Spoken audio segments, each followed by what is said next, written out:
Some of my earliest memories are those of sitting around a campfire, my parents singing softly in German, as shadows danced on the branches overhead, the trees that circled us, that seemed to lean in, listening intently, singing along with us.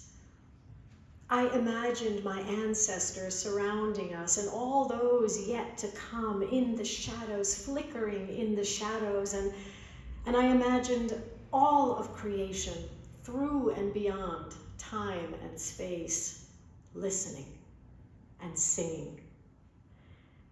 And as I watched, sparks rose from those flames, rose up into the dark heavens, into the night sky, and I swore I could see them transformed into stars. I knew that that wasn't really possible. That's not how it works. But I remember getting a little dizzy from straining to catch a glimpse of that moment of transformation.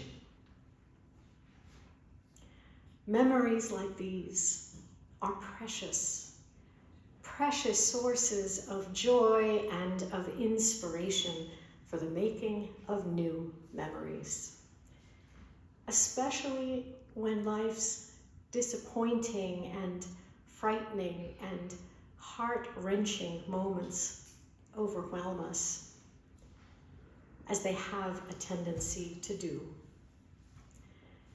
Just as Lisa's memories of gardening with her father are precious to her, so are these memories precious to me.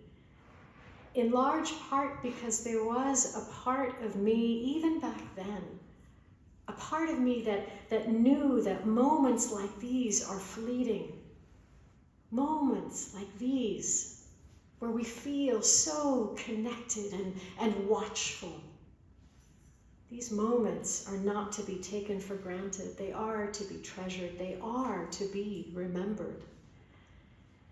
Somehow I knew that they were also set within an unfinished tapestry, not only of much more mundane experiences, but also of more urgent possibilities.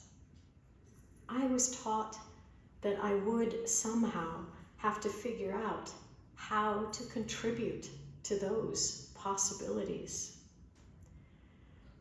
Today we gather on the precipice of a new year. It's a good time to explore the profound alchemy that becomes possible when we turn consciously and intentionally to the embers of our memories, choosing which ones to release to the heavens and which ones to fan so that they can become fuel for our passions, illuminating the path ahead. When we take the time to acknowledge what was in all of its complexity, we find not just moments frozen in time, but raw material, fuel, the fuel needed to forge a future of our dreamings. It is in the crucible of memory that we discover the power to shape the narrative of our lives, individually and collectively. It goes without saying that some memories may well already have turned to ash. For example, there's a huge heap of ash containing all the account passwords I simply cannot remember. There's that. But other memories, like the one I just shared, they flicker brightly. They illuminate those days when I feel most alone and most weighted with skepticism and most concerned about the possibilities ahead. most doubtful of the possibility of transformation.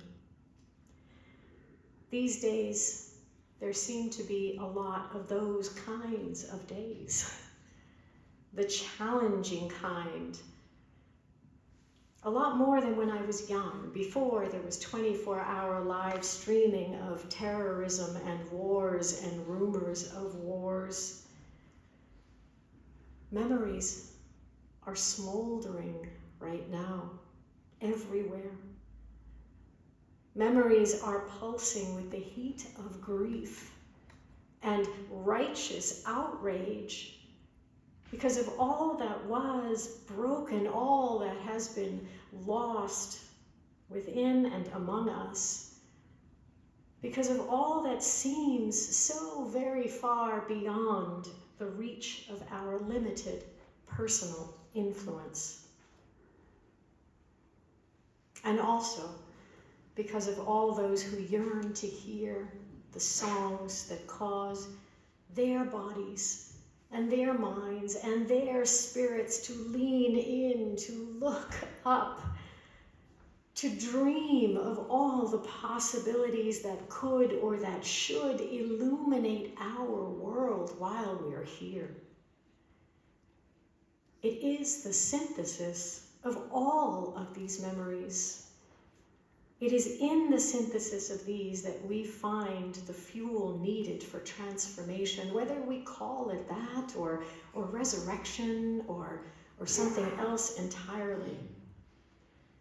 The yearning for transformation is universal, and fire is its universal symbol. Resilience and strength, a sense of purpose, and of hope in its fulfillment are all forged at the intersection of our memories and our dreamings. Why? Because both our memories and our dreamings hold clues to who and what we love. Clues to who and what we feel is worthy of our care and effort, of our curiosity, our watchfulness, and our faith, our perseverance, and our songs. So today, we are invited to sift through the ashes of what was, to explore our memories, to consider the lessons that they hold and the stories that they tell, and to watch within them for the flickering of dreams, possibilities, to rise up into the heavens from our unseen thoughts, from our sighs and our otherwise unspoken truths. Just as fire transforms one substance into another, we have the power to transmute our memories into fuel for our wildest dreams. May those memories of times that could have, should have unfolded differently, more joyfully, more purposefully, more justly, may they be released today and thereby transformed to their highest good and potential. And may those memories that warm our hearts, whether they be set in a garden or at a beach or at a rally, fuel our commitment to seek and to create more such moments of connection and celebration, even as we honor the fertile darkness in which light may long be absent, the fertile darkness in which seeds and bulbs in their time silently and privately take root. Unitarian Universalism invites us to recognize the diversity of our experiences and all the unique stories, the threads that we hold and weave together on behalf of the tapestry that is life unfolding.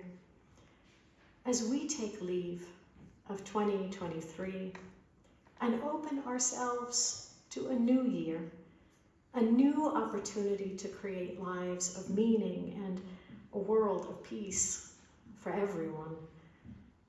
Let us be gentle with ourselves and with one another, grateful for the fertile darkness and for the spark of light that is the human spirit. May we come to recognize and honor that spirit in all its shapes and forms. And may the fire of passion within us help us choose wisely which memories to release to the mysteries of transformative potential, and which to fan as fuel for the days and the year ahead. So may it be.